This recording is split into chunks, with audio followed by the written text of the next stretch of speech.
bersyukur jika kami pada saat ini boleh merayakan kehadiran Kristus, kelahiran Kristus ke dalam dunia ini.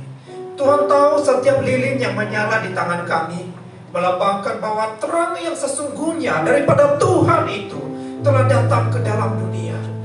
Yesus Kristus datang untuk menerangi hati kami yang gelap karena dosa. Yesus datang untuk menerangi, membukakan jalan kami, membukakan mata kami supaya kami bisa melihat Allah yang benar, Allah yang menciptakan kami, dan Allah yang mengasihi kami. Terima kasih untuk setiap terang yang hadir dalam hidup kami. Dan biarlah melalui lilin yang kami nyalakan pada saat ini yang ada di tangan kami, Tuhan, itu melambangkan bahwa hidup setiap kami telah diterangi oleh terang Kristus itu, yang pada hari ini kami merayakannya. Kami akan mendengarkan firman-Mu, Tuhan. Kami rindu Tuhan melawat setiap kami. Roh Kudus bekerja di tempat ini untuk memimpin kami, supaya kami bisa mengerti akan firman-Mu yang akan kami dengarkan. Bahkan juga hamba yang penuh dengan keterbatasan, Tuhan urapi dengan Roh Kudus, sehingga hamba boleh menyampaikan firman. Dan kami tahu ada roh-roh si jahat yang tidak senang dengan perayaan kami pada saat ini. Oleh karena itu kami tolak, kami hancurkan di dalam nama Tuhan Yesus. Inilah jam kami merayakan Natal, jam kami menikmati firman-Mu. Biarlah Tuhan yang berotoritas, sehingga sukacita Natal itu tetap mengalir dalam hidup kami. Dalam nama Tuhan Yesus kami berdoa. Amin. Silakan mematikan lilinnya dan silakan duduk.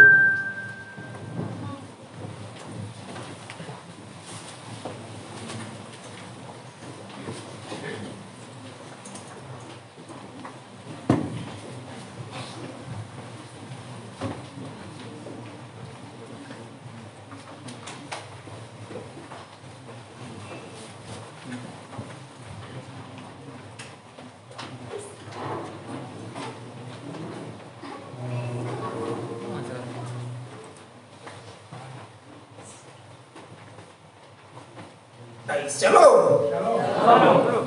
Sekali lagi, shalom. Shalom.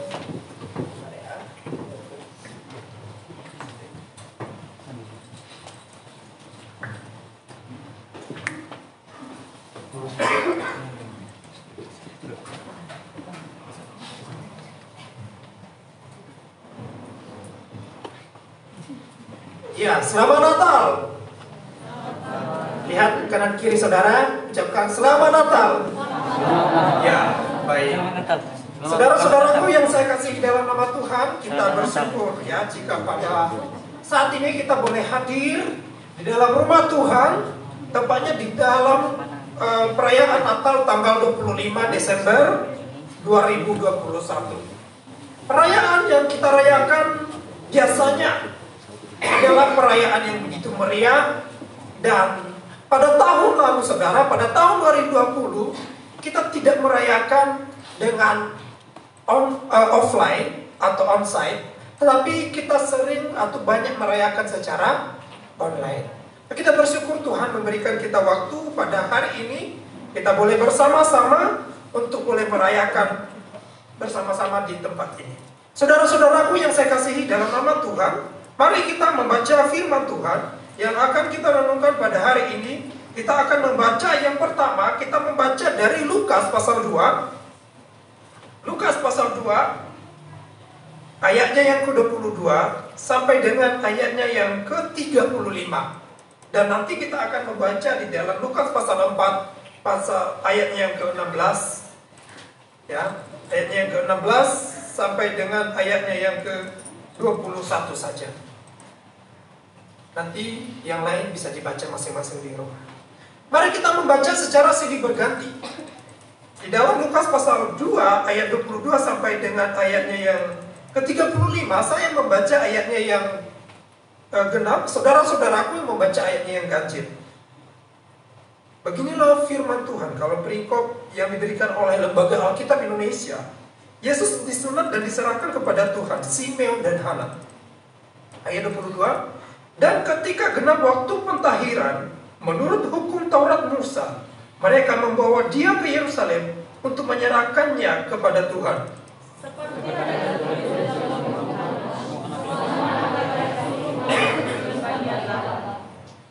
Dan untuk mempersembahkan korban menurut apa yang difirmankan dalam hukum Tuhan, yaitu sepasang burung tekukur dan 2 ekor anak burung merpati.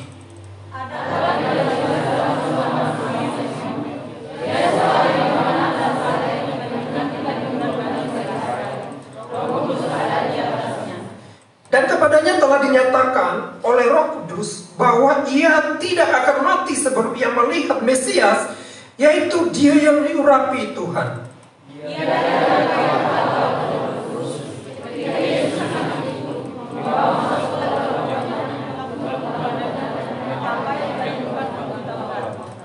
Ia menyambut anak itu dan menatangnya sambil memuji Tuhan, katanya,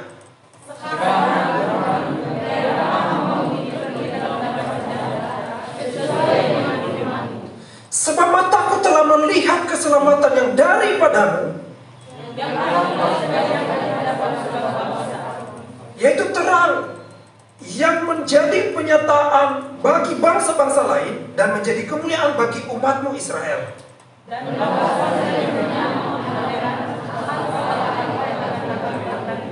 Lalu Simeon memberkati mereka dan berkata kepada Maria, ibu anak itu, sesungguhnya anak ini ditentukan untuk menjatuhkan dan membangkitkan bahwa orang di Israel, banyak orang di Israel, dan untuk menjadi suatu tanda yang menimbulkan perbantahan.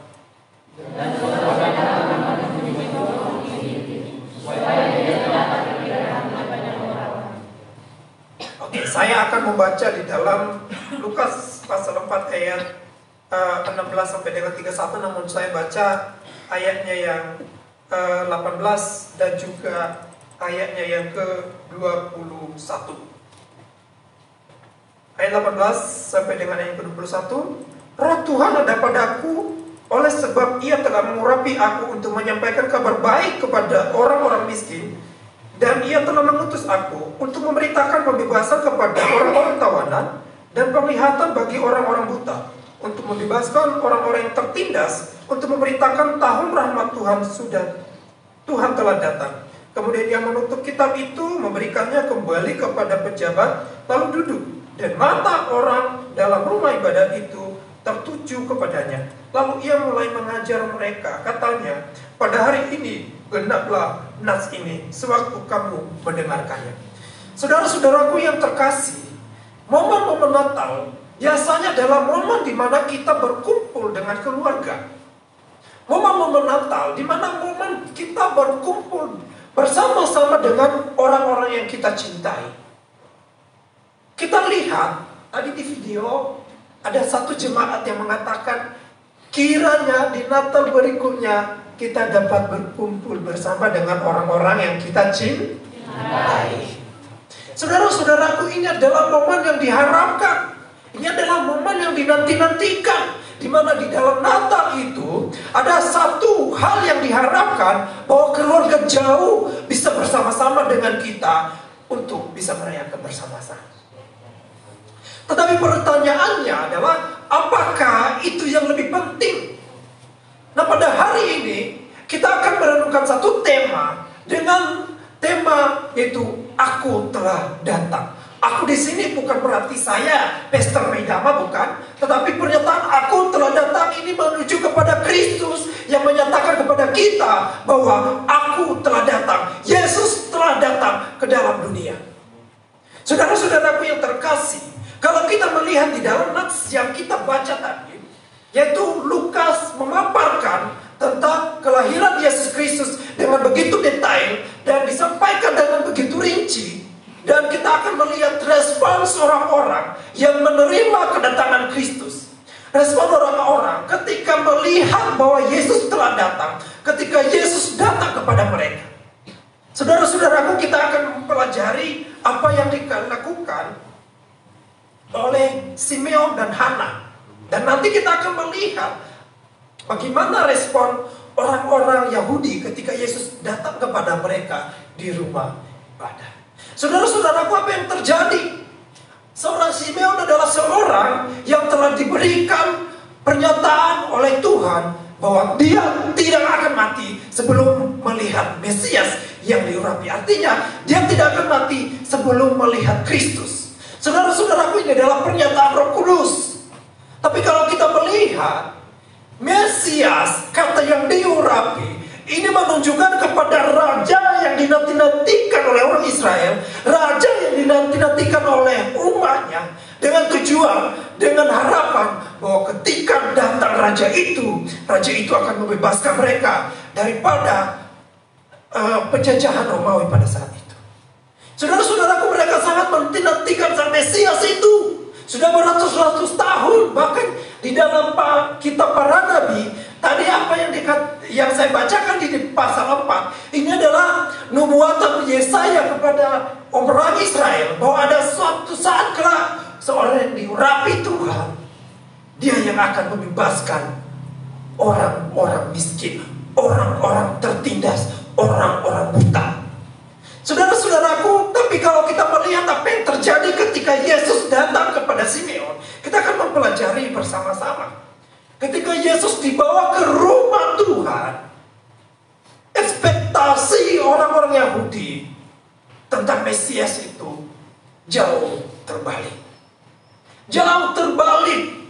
Harusnya seorang raja itu datang dari keluarga kerajaan, dari keluarga yang kaya, dari keluarga berkeadaan. Tapi apa yang terjadi? Justru Yesus datang dari keluarga Yusuf dan Maria, keluarga yang miskin, dari keluarga yang ekonomi menengah ke bawah. Apa buktinya? Kita coba melihat di dalam ayatnya yang ke-24. Nanti saya akan menjelaskan saudara-saudara. Di dalam ayatnya 24, pasal 2 ayat 24, ya, dengarkan baik-baik. Dan untuk mempersembahkan korban menurut apa yang difirmankan dalam hukum Tuhan, coba perhatikan, yaitu sepasang burung tekukur dan 2 ekor anak burung merpati. Saudara-saudaraku, persembahan ini bukan persembahan yang wajar bagi orang-orang yang punya ekonomi yang baik. Kalau kita melihat di dalam Imamat pasal 12 ayat 8, ini persembahan 2 ekor tekukur, ini adalah menyatakan bahwa orang yang mempersembahkan itu adalah orang yang tidak punya, bukan orang kaya, orang yang tidak mampu. Orang harusnya dipersembahkan apa? Seekor domba. Ketika membawa anak itu ke bait Allah, harus mempersembahkan seekor domba dan 2 ekor merpati. Tetapi jika dia tidak mampu, kalau kita baca di dalam Imamat pasal 12 ayat 8, kalau orang itu tidak mampu, keluarga itu tidak mampu, maka dia boleh mempersembahkan 2 ekor burung tekukur. Sehingga kalau kita melihat ini yang dipersembahkan oleh Yusuf dan Maria ketika datang ke bait Tuhan, ini menyatakan identitas mereka, keadaan mereka, bahwa mereka bukan dari keluarga kaya. Sehingga kalau kita melihat urutan bahwa Yesus lahir dengan begitu sederhana, Yesus lahir di kandang domba, ini adalah menyatakan bahwa strata ekonomi mereka, status ekonomi mereka bukan dari ekonomi yang menengah ke atas, tapi justru mereka ada di posisi ekonomi menengah ke bawah. Saudara-saudaraku, ini adalah sesuatu yang tidak wajar. Harusnya kalau raja, apalagi dikatakan dia adalah keturunan Daud, keturunan Daud harusnya adalah orang yang kaya. Tetapi justru Tuhan tidak memilih lahir dari keluarga yang kaya, tapi dia lahir dari seorang Yusuf yang ekonominya menengah ke bawah. Ini sangat memberkati saya ketika saya menggali tentang ayat ini. Saudara-saudaraku, tapi apa yang respons daripada Simeon ini? Justru Simeon sudah menanti-nantikan itu. Dia tidak memandang daripada ekonomi Maria dan Yusuf. Dia tidak melihat bahwa yang mereka bawa hanya 2 ekor burung tekukur, yang menyatakan bahwa mereka adalah keluarga miskin. tetapi dia melihat seorang anak yang telah dibuatkan, yaitu seorang Mesias yang nurabi, yaitu Yesus Kristus. Dia menyambutnya. Dia begitu bersuka cita sehingga kalau kita membaca di dalam ayatnya yang ke-29, dia mengatakan memuji Tuhan. Sekarang Tuhan, biarlah hamba-Mu ini pergi dalam damai sejahtera sesuai dengan firman-Mu. Kenapa? Sebab mataku telah melihat keselamatan yang daripada-Mu. Bukan hanya kepada orang Israel, tapi ini keselamatan yang disediakan bagi bangsa-bangsa, bagi kita yang ada di tempat ini saat ini. Terangnya menjadi pernyataan bagi bangsa-bangsa. Artinya bahwa ini adalah terang yang diberikan kepada dunia yang gelap. Ini adalah terang yang diberikan kepada dunia yang matanya telah dibutakan oleh dosa. Ini adalah terang yang diberikan kepada kita yang hidup kita telah diikat oleh iblis. Sehingga kalau kita membaca di pasal yang keempat tadi, dia mengatakan begini, Roh Tuhan ada padaku sebab Ia telah mengurapi aku untuk menyampaikan kabar baik. Kabar baik apa? Kabar baik tentang keselamatan yang diberikan Tuhan kepada umatnya. Kalau Yesus tidak datang ke dalam dunia, maka kita senantiasa ada di bawah kuk dosa, ada di bawah hukum Taurat, di mana setiap saat kita harus mempersembahkan korban, mempersembahkan binatang, mempersembahkan hewan dan lain-lain. Kalau Yesus tidak datang ke dalam dunia, kalau Yesus tidak lahir di Bethlehem, maka kita terikat oleh iblis, terikat oleh setan, terikat oleh hukum dunia yang dimana itu hanya memberatkan kita. Saudara-saudara yang telah saya kasihi, kelahiran Kristus ke dalam dunia menyatakan ada satu kabar sukacita, yaitu ada satu pembebasan yang telah dikerjakan oleh Tuhan untuk menolong kita, orang yang seharusnya binasa. Kedatangan Kristus, ketika dia mengatakan pada hari ini, aku telah datang, menyatakan bahwa dia memberikan satu jaminan kepada kita, bahwa setiap orang yang telah percaya kepada Kristus, setiap kita yang percaya, yang tadi telah memegang lilin itu, kita telah memperoleh terang. Hidup kita sudah diterangi oleh Tuhan. Sehingga sukacita yang dialami oleh Simeon itu harusnya hadir di dalam hidup kita, saudara-saudara. Sukacita yang dialami oleh Simeon ketika menyambut Yesus, harusnya itu yang kita lakukan ketika kita hadir di dalam rumah Tuhan pada saat ini. Kita tidak perlu memusingkan diri dengan apa yang harus kita peroleh. Kita tidak perlu memusingkan diri dengan baju baru. Kita tidak perlu memusingkan diri tentang hadiah, door prize dan segala macam. Itu bukan sesuatu hal yang penting. Tapi apa yang penting, kita datang di tempat ini karena kita tahu bahwa ada Yesus yang telah lahir untuk kita. Ada Yesus yang menjadi penyertaan Allah kepada kita. Ada Yesus yang menyatakan bahwa Allah mengasihi kita. Kelahiran Kristus itu sekaligus menandakan bahwa kasih Allah telah datang dan diwujudkan dalam dunia ini. Kita tahu di perjanjian lama banyak korban yang dipersembahkan. Itu hanya lambang daripada korban yang sesungguhnya. Hanyalah lambang dari domba yang sesungguhnya. Siapa dia? Yaitu Yesus.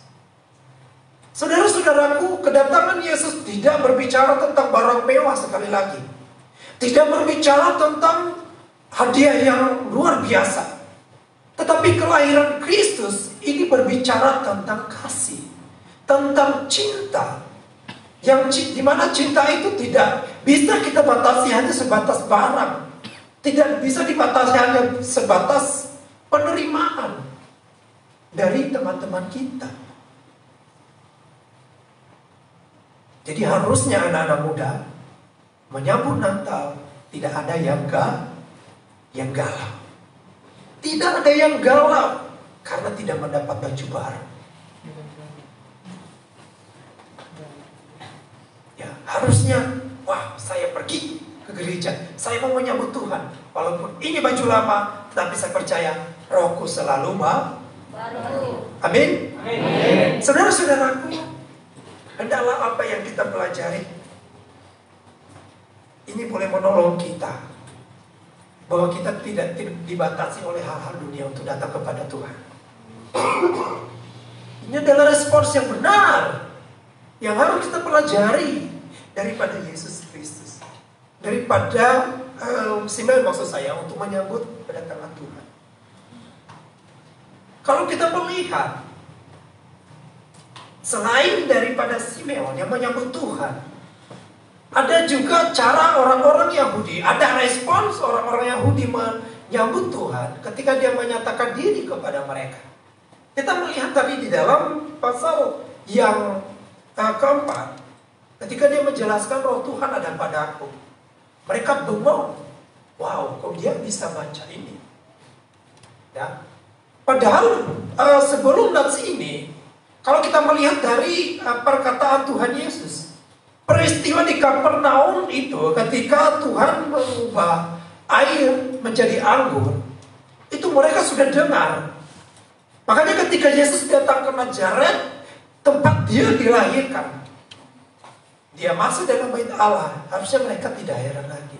Justru mereka harus menyambut dengan sukacita. Tapi apa yang terjadi, saudara-saudara? Kita melihat di dalam ayat yang ke-23 sampai dengan ayat yang ke-29. Justru mereka mempertanyakan ketika Yesus mengatakan, hari ini genaplah ketika kamu mendengarkannya. Ya. Pada hari ini genaplah nats ini sewaktu kamu mendengarkannya. Ada yang setuju, tapi ada orang yang di tengah-tengah itu mengatakan, wah, bukankah dia anak Yusuf? Bukankah keluarganya bersama-sama dengan kita kalau di dalam nats lain? Mana mungkin dia sebagai pembebas itu? Mana mungkin dia sebagai Mesias yang diurapi itu? Mana mungkin orang ini diurapi Tuhan? Gak layak diurapi Tuhan. Gak layak ini orang. Apalagi, saya tidak tahu, apalagi kalau orang, mungkin Yesus tidak terlalu memakai baju yang stylenya tinggi waktu itu. Pasti bajunya sederhana. Sehingga orang-orang mengatakan ini tidak layak. Dan apa yang terjadi ketika dia mengatakan bahwa tidak ada nabi yang diterima di kampung halamannya, bahkan dia meneruskan pernyataan yang selanjutnya, justru apa? Mereka menolak dia dan ingin mencelakakan Yesus. Di mana kalau kita melihat, mereka membawanya keluar ke tebing. Justru mereka ingin membunuh Yesus. Saudara-saudaraku, terkadang kita ada dalam posisi ini. Kita merespon Tuhan itu karena apa? Kedatangan perayaan di dalam gereja, perayaan kita hanya sederhana. Tidak ada sesuatu yang wow yang bisa kita terima, yang bisa kita lihat. Terkadang kita seperti orang Yahudi, terkadang kita seperti orang-orang pada zaman Yesus, bahwa kita mengharapkan sesuatu yang wow daripada Tuhan. Baru kita percaya bahwa itu adalah Tuhan. Banyak orang yang banyak percaya karena mendapatkan harta yang banyak, baru mengakui bahwa oh, dia adalah Tuhan.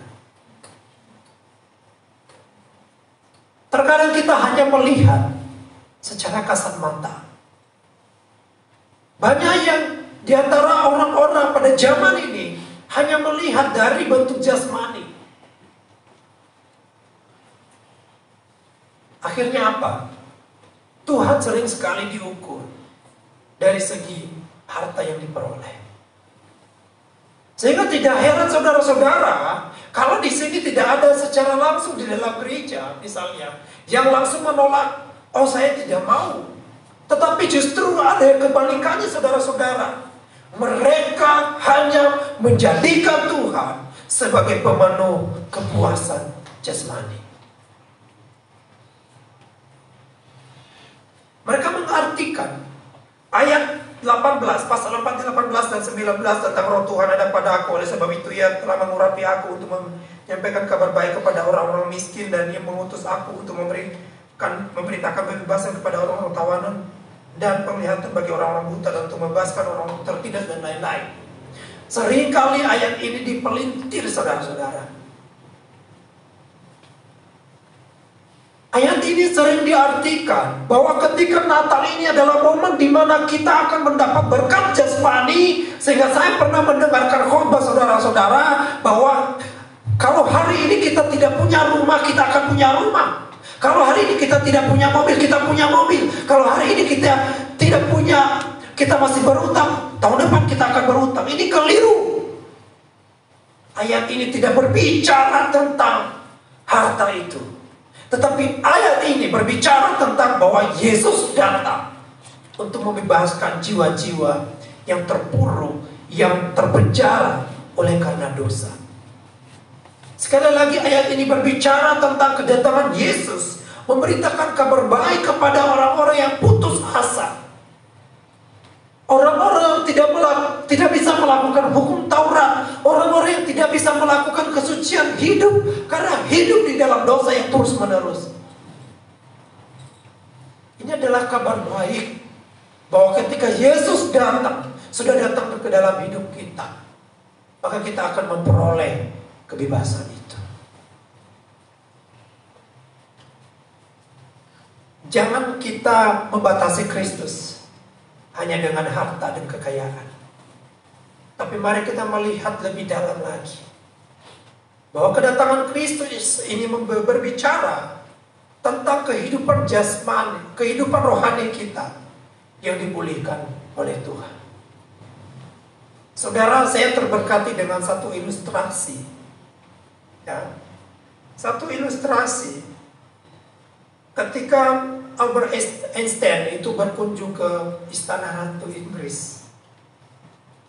Ketika dia berkunjung, dia sudah memberikan kabar, dan Ratu Inggris menyuruh para panglimanya untuk menyambut Albert Einstein ini di stasiun. Mereka sudah siap-siap dengan barisan, para tentara, para pasukan yang rapi menyambut Albert Einstein. Dan ketika turun satu-satu orang dari kereta sampai terakhir, mereka tidak menemukan siapa-siapa. Sehingga mereka kembali kepada Ratu Inggris dan mengatakan, "Ratu yang mulia, kami tidak menemukan orang yang Ratu katakan datang itu belum datang. Sampai habis orang turun dari kereta itu tidak ada Albert Einstein." Tapi ternyata saudara-saudara, Albert Einstein sudah duduk di kursi sofa. Karena kenapa? Ekspektasi para prajurit. Albert Einstein kan orang pintar, orang hebat, orangnya pasti berkelas tinggi, sehingga kalaupun dia datang pasti ada pengawalnya. Sehingga ketika mereka ada di stasiun kereta itu, orang-orang seperti itu yang mereka nantikan. Padahal Albert Einstein bukan seperti itu. Kalau saudara-saudara melihat penampilannya Albert Einstein, itu sangat kacau balau. Rambutnya itu gak ditata dengan rapi. Jadi yang mereka pikir sebagai orang hebat itu, ternyata penampilannya itu seperti gembel. Dan mereka hanya melihat penampilan yang gembel itu. Ya. Mereka tidak menyambut Albert Einstein karena mereka tidak tahu bahwa dia yang sesungguhnya yang mereka nantikan. Saudara-saudaraku, jangan sampai hal ini juga. Ketika Tuhan datang kepada kita, dalam hati kita, yang pada hari ini tema mengatakan aku telah datang, kita tidak merespon panggilan Tuhan, tidak merespon kedatangan Tuhan. Karena kenapa? Jangan sampai kita masih melihat dari segi penampilan. Jangan sampai titik fokus kita hanya kepada harta kekayaan dunia.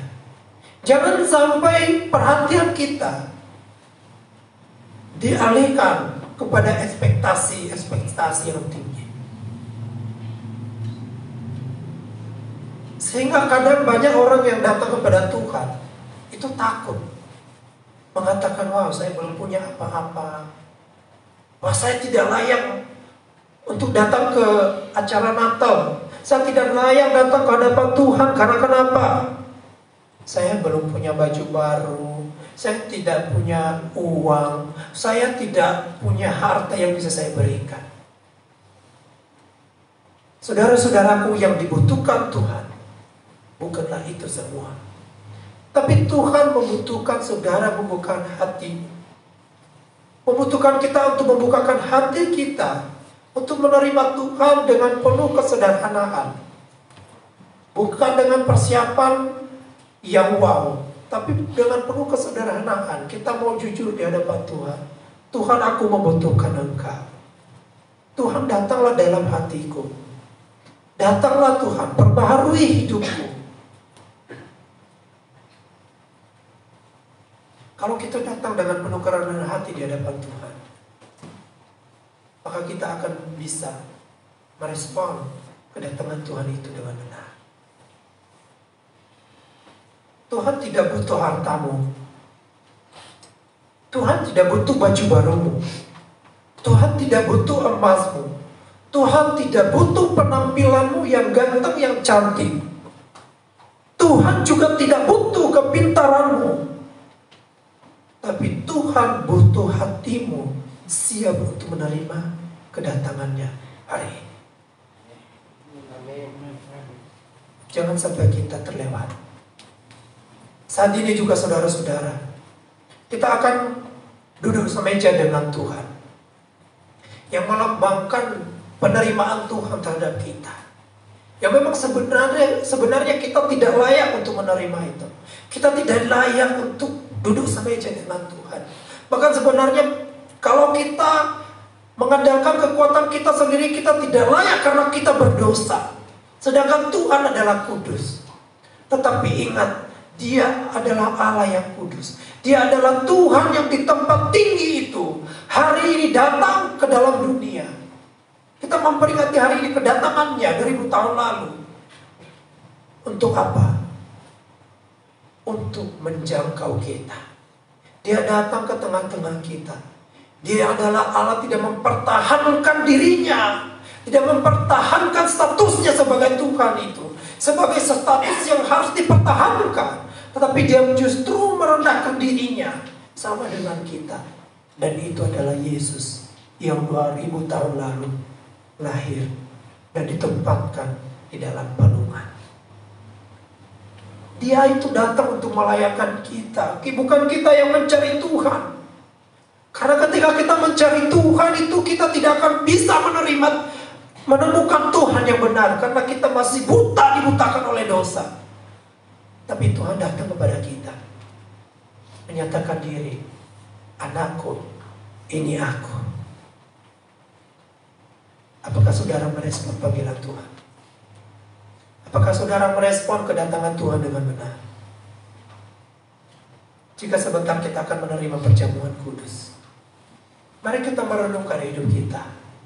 Apakah kita sudah sungguh-sungguh siap menerima kedatangan Tuhan saat ini, yang mengatakan, aku telah datang. 2000 tahun lalu Yesus telah datang, dan saat ini ada panggilan, datang kepadaku, aku telah datang.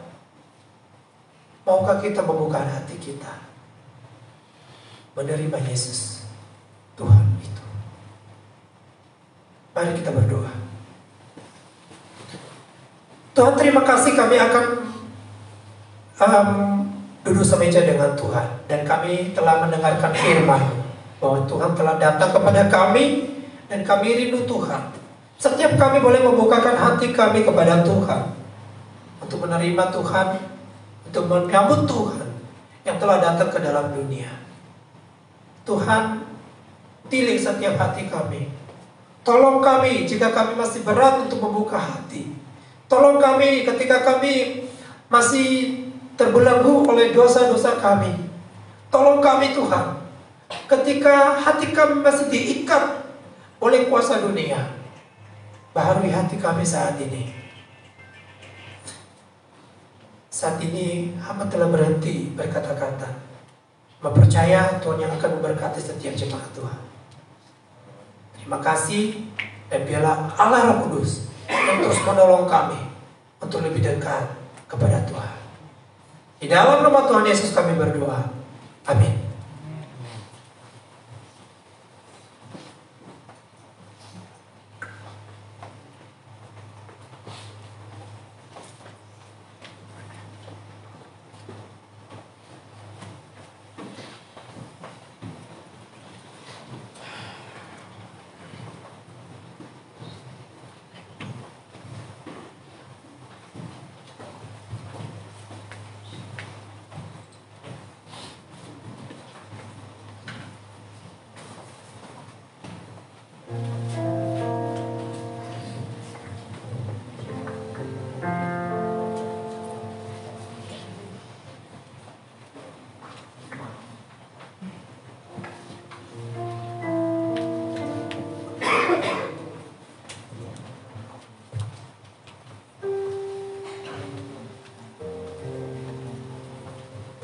Kita bersyukur untuk firman Tuhan yang telah melawat kita pada pagi hari ini.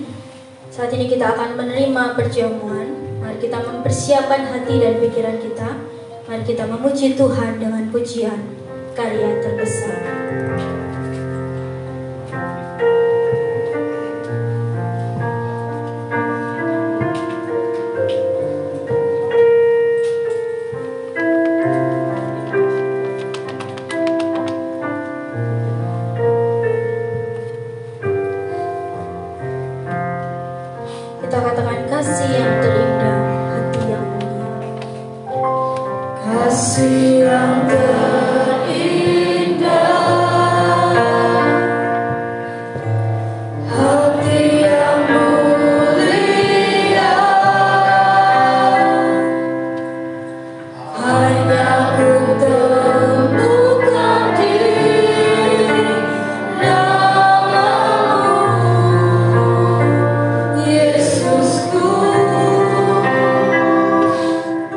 Pujian dan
datang ke dalam dunia, bahkan sampai mati di atas kayu salib, adalah untuk menyatakan anugerah keselamatan yang begitu besar dalam hidup kita. Oleh karena itu saat ini mari kita bersyukur. Saya mengajak saudara-saudara untuk berdoa bersyukur kepada Tuhan, meminta ampun akan segala dosa-dosa yang telah dilakukan, yang mungkin itu menyakiti hati Tuhan.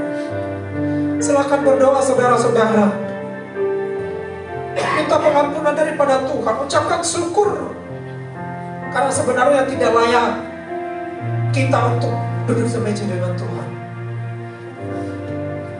Haleluya Tuhan. Terima kasih Tuhan melayakkan kami. Ampuni kami orang berdosa. Ampuni kami Tuhan. Terima kasih untuk darah-Mu yang tercurah bagi kami. Terima kasih untuk tubuh-Mu yang diremukkan menggantikan kami. Terima kasih. Haleluya. Amin. Bagi saudara-saudaraku yang sudah menerima roti, mari mengangkat roti lebih tinggi dari atas kepalamu sebagai lambang penghormatan akan tubuh Kristus. Dan dengarkanlah firman Tuhan.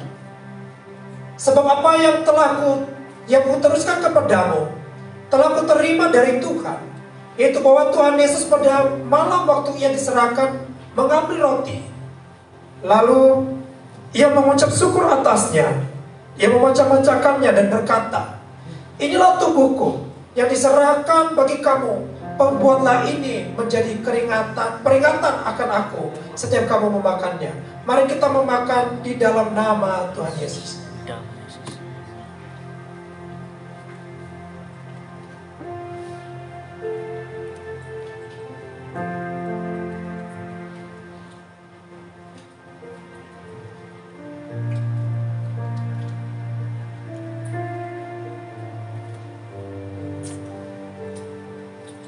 Mari kita mengangkat cawan lebih tinggi daripada kepala kita, melambangkan penghormatan kita terhadap darah Kristus yang telah tercurah bagi kita. Dan sesudah itu Ia juga mengucap syukur atasnya, dan Dia mengambil cawan itu, Dia memberikannya kepada mereka dan mengatakan, inilah cawan sebagai perjanjian baru yang dimateraikan oleh darahku. Perbuatlah ini setiap kamu meminumnya menjadi peringatan akan aku. Mari kita meminum bersama-sama di dalam nama Tuhan Yesus.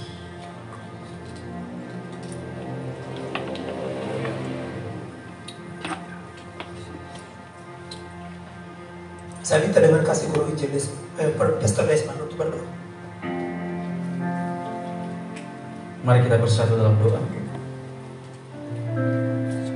Bapa kami di surga, kami bersyukur kepada-Mu ya Tuhan untuk penyertaan dalam kehidupan kami pada saat ini. Bahkan kesempatan yang Tuhan berikan bagi kami untuk duduk semeja dengan Engkau melalui perjamuan kudus yang boleh kami laksanakan pada saat ini.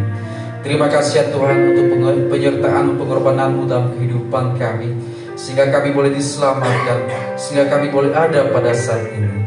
Terima kasih ya Tuhan untuk pengampunan yang Kau berikan bagi setiap kami. Bahkan juga kami bersyukur Engkau telah datang bagi kami ya Tuhan. Engkau telah hadir dalam hati kami, dalam kehidupan kami, untuk membawa kami kembali kepadamu. Terima kasih ya Tuhan. Ini kehidupan kami. Kami sungguh bersyukur kepadamu. Engkau telah bersama-sama dengan kami melalui perjamuan kudus pada saat ini. Terima kasih Bapa. Dalam nama Tuhan Yesus kami berdoa. Haleluya. Amin. Sambil gelas cawan dikumpulkan, kita memuji Tuhan karena yang terbesar, dibantu oleh si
dipersilakan.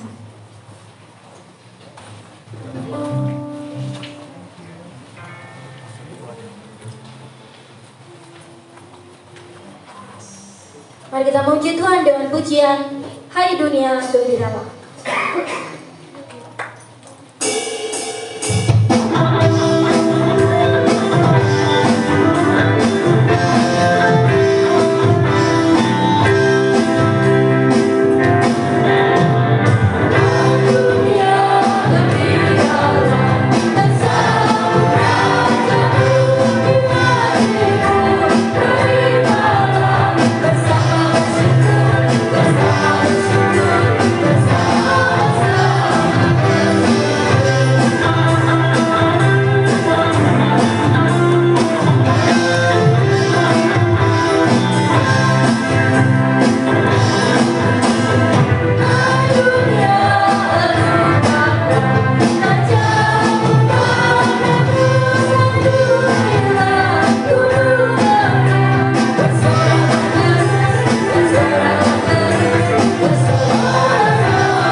Kami bersyukur untuk firman-Mu yang boleh kami dengarkan, dan terlebih kami bersyukur kami boleh bersekutu melalui perjamuan kudus bersama-sama dengan Tuhan.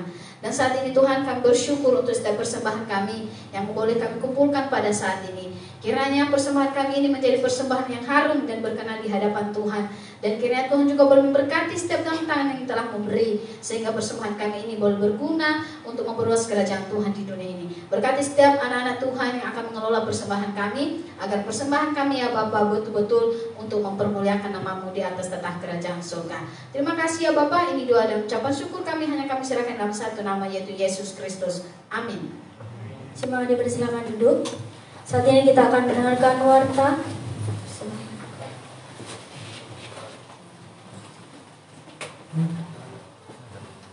Saat ini kita akan masuk di dalam doa syafaat. Mari kita berdoa. Bapa, kami bersyukur untuk setiap anugerah Tuhan di dalam kehidupan kami. Kami bersyukur pada pagi hari ini kami boleh merayakan Natal bersama-sama ya Tuhan. Terima kasih Tuhan Yesus, terima kasih. Saat ini kami mau berdoa bagi bangsa dan negara kami ya Tuhan. Kami berdoa untuk para pemerintahan dari atasan sampai bawahan. Kiranya Tuhan tolong, Tuhan berkati, Tuhan pimpin setiap orang yang memimpin kami. Tuhan sertai mereka. Terima kasih ya Tuhan. Kami juga berdoa untuk kehidupan kami saat ini yang masih di dalam keadaan pandemi. Kiranya Tuhan tolong kami, prokes kami ya Tuhan. Kami terlindung dari bahaya macam penyakit. Kiranya Tuhan juga menolong kami, memberkati kami. Terima kasih ya Tuhan. Kami juga berdoa untuk gereja-gereja Tuhan yang saat ini mengadakan Natal. Kiranya Tuhan menolong jalannya ibadah dan Tuhan juga memberkati. Kami juga berdoa ya Tuhan untuk gereja kami, Gereja Metodis Injili di tempat ini, IMC ya Tuhan. Tuhan berkati para pelayan yang Kau telah percayakan kepada kami, para pelayan Tuhan, hamba-hamba Tuhan di tempat ini. Dan Tuhan juga menolong mereka di dalam setiap pergumulan mereka. Kami berdoa untuk kami sebagai jemaat Tuhan, dan Tuhan juga memberkati kami, menolong kami di dalam setiap pergumulan kami, baik studi kami, pekerjaan kami, apapun itu ya Tuhan. Keluarga kami serahkan ke dalam tangan. Kami juga berdoa untuk setiap masing-masing kami. Kami berdoa untuk kesehatan kami ya Tuhan. Tuhan tolong, Tuhan berkati. Saat ini ya Tuhan, kami mau berdoa juga untuk rumah anak damai. Kami bersyukur untuk setiap pekerjaan Tuhan yang Tuhan berikan kepada kami, sehingga anak-anak ini boleh bertumbuh bersama, belajar firman Tuhan, menolong, memberkati mereka di dalam studi, apapun yang mereka kerjakan untuk kemuliaan Tuhan. Kami juga berdoa untuk keluarga kami dimanapun mereka berada, Tuhan sertai, Tuhan pimpin. Terima kasih ya Tuhan. Dan saudara kami tidak akan menetap di tempat ini, kami akan berpisah-pisah. Karena Tuhan tolong, Tuhan berkati kami. Terima kasih ya Tuhan Yesus, terima kasih. Dan kami akan berdoa seperti yang Kau ajarkan kepada kami. Bapa kami yang di surga, dikuduskanlah nama-Mu, datanglah kerajaan-Mu, jadilah kehendak-Mu di bumi seperti di surga. Berikanlah kami pada hari ini makanan kami yang secukupnya. Dan ampunilah kami kesalahan kami, seperti kami juga mengampuni orang yang salah kepada kami. Dan janganlah bawa kami ke dalam pencobaan, tetapi lepaskanlah kami daripada yang jahat. Karena Kau yang punya kerajaan dan kuasa dan kemuliaan sampai selama-lamanya. Jemaat dipersilakan untuk bangkit berdiri. Saat ini kita akan mengakhiri ibadah Natal kita. Kita mau bersukacita karena Tuhan Yesus telah lahir di dalam hati kita. Mari kita memuji Tuhan, Dia lahir untuk kami.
kasih jika kami boleh beribadah kepada Tuhan pada hari ini. Sepanjang ibadah kami, Tuhan telah menyertai kami. Terima kasih ya Tuhan. Dan saat ini kami akan pulang menyerahkan seluruh hidup kami. Biarlah Tuhan menyertai kami ketika kami pulang ke rumah kami, kembali ke aktivitas kami. Dan biarlah hanya nama Tuhan yang kami puji, yang kami tinggikan. Kami akan pulang dan kami akan menerima berkat Tuhan. Mari jemaat Tuhan, angkatlah kedua tanganmu, arahkan hatimu kepada Tuhan, dan terimalah berkat daripada Tuhan. Kasih karunia dan damai sejahtera dari Allah Bapa kita dan Tuhan kita Yesus Kristus, serta pertolongan dan penghiburan daripada Allah Roh Kudus menyertai saudara-saudara, mulai dari saat ini sampai selama-lamanya. Amin.